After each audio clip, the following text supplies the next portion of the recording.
The notorious Nikki Sixx is best known as the co-founder, bassist, and primary songwriter of Motley Crue. He's also been in several other high-profile bands, including 6am and the rock supergroup Brides of Destruction. Let's take a look at what Nikki Sixx's bandmates have spilled about the legendary rock star throughout the years. But before we get started, go hit that subscribe button now for more videos about your favorite rock and metal bands. In April of 2023, Motley Crue guitarist Mick Mars sued his own bandmates, claiming that they forced him out of the band and were ripping him off financially. In his lawsuit, Mick specifically blasted Nikki Sixx on multiple occasions. First, he accused Nikki of attempting to psychologically manipulate him into thinking he was no longer a good guitar player. The lawsuit stated, during much of the band's recent tenure, Sixx continually gaslighted Mars by telling him that Mars had some sort of cognitive dysfunction and that his guitar playing was subpar, claiming that Mars forgot chords and sometimes started playing the wrong songs. Mars also exposed Sixx during an interview with Variety, revealing that all of Nikki's bass parts during recent performances were pre-recorded and not played live. On this particular tour, Nikki's bass was 100% recorded, said Mars, and actually, everything that we did on the stadium tour was on tape. The guitarist continued on his tirade by stating, "It's just frustrating for me. I'm pretty upset that they're even pulling this crap when I carried these expletives for years."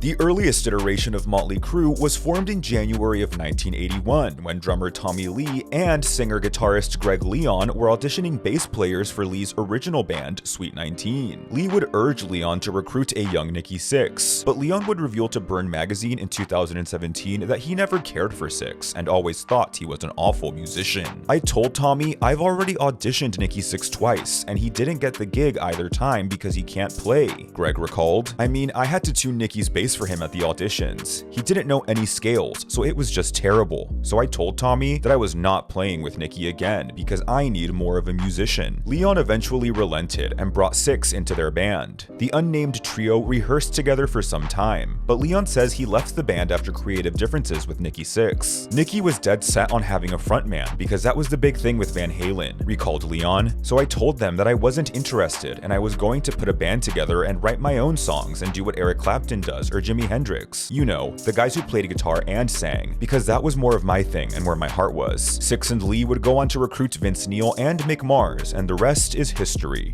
Back in 2003, Motley Crue frontman Vince Neil threatened to sue Nikki Sixx for breach of contract when he discovered that Sixx had decided to delay the Crue's 2000s reunion plans to tour with his newly formed group, Brides of Destruction. During an interview on The Howard Stern Show, Neil stated that he and Sixx were not getting along, blaming Nikki's attitude as the only obstacle preventing them from reuniting for another tour. Then in 2010, Neil once again slammed Sixx in his autobiography, Tattoos and Tequila. "I don't think Nikki has changed much over the years," wrote Vince. "He still likes to portray himself as the Messiah. Everything is his idea. In Nikki's world, he has to be known as the thinker or the creator. He needs to be seen as Mr. All-Important. Nikki Sixx, tortured soul. He's another one of those guys who just love the whole fame thing. He wouldn't have been with the tattoo artist Kat Von D if she wasn't famous. He just really likes to see his face in the paper. He likes the press buzz. He likes being that guy from the band with famous girlfriends." Neil's tirade did not stop there. The frontman continued, "He makes these decisions for Motley Crue that I think are just stupid. I call him up and I'll be like, 'You're the worst businessman in the effing world. You're an effing idiot. Just because something looks good on paper with your name on it doesn't mean it's going to work.'" These days, it seems like the two have been able to patch things up,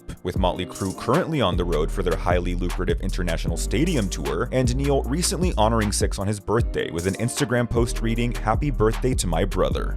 When Motley Crue went on hiatus in 2001, Nikki Sixx formed a supergroup called Brides of Destruction alongside LA Guns guitarist Tracii Guns. Tracii Guns would call Nikki Sixx the best friend he's ever had. Later that year, however, things took a sudden turn for the worse when Tracii Guns publicly ridiculed Motley Crue's then newly released single, "If I Die Tomorrow." Writing to Metal Sludge's Gossip Board, Guns said, "Okay, I am the biggest Motley fan in the world, and this new song sucks donkey's butt, elephant's butt, and my mom's butt. I am embarrassed. Yes, Nikki's my best friend, but I ain't going along with this one." Not long after Tracii's harsh words, Sixx decided to leave Brides of Destruction. In an online post, Sixx would write, "I respect Tracii as a player. We have a friendship carved in flesh with razor blades, sometimes painful and very human. I'm disappointed at him for airing his opinion in public with such venom when he knows how important this is to me and the guys. I put my heart and soul into the new crew. They can go on without me."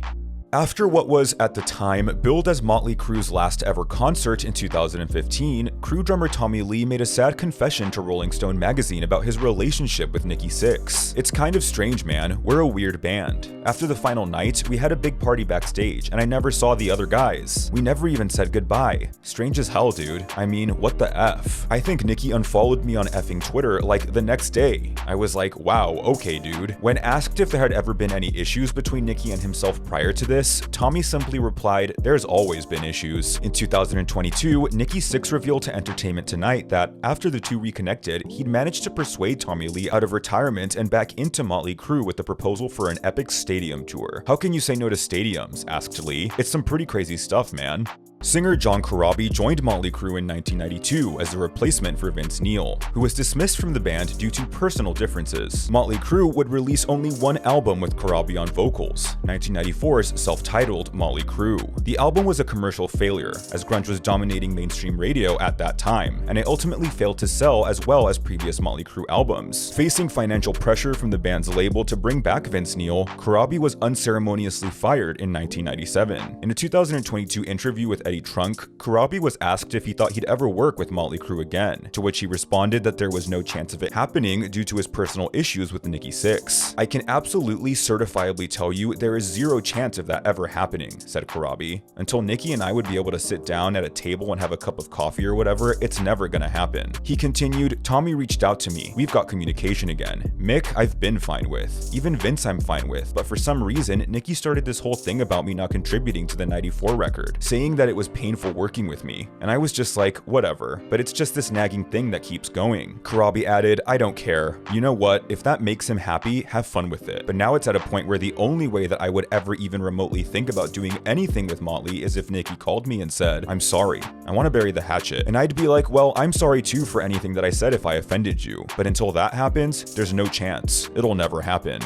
At the age of 17, a young Nikki Sixx moved to Los Angeles and began auditioning for bands. The first group he ever joined was a band called Sister, featuring future Wasp members Blackie Lawless and Randy Piper on vocals and guitar respectively. Soon after recording their first demo, Sixx was fired from Sister by Lawless. In an interview with Full in Bloom, Randy Piper alleged that Nikki Sixx had plagiarized ideas taken from Blackie Lawless from his days in Sister and utilized them for Motley Crue. Once Nikki started making big noise with Motley Crue, he suddenly outfitted the band and their stage exactly like the old Sister band photos, right down to the skulls on spikes, pentagrams, and flame pots, said Piper. "I guess Blackie really messed with Nikki's mind when he fired him, and this was Nikki's way of doing an ego checkmate on him." It's not just Nikki Sixx's former bandmates who have had problems with him. Members of other rock and metal bands have also feuded with the Motley Crue bassist. To learn which rockers can't stand Nikki Sixx, click here now. You may be shocked by what you hear.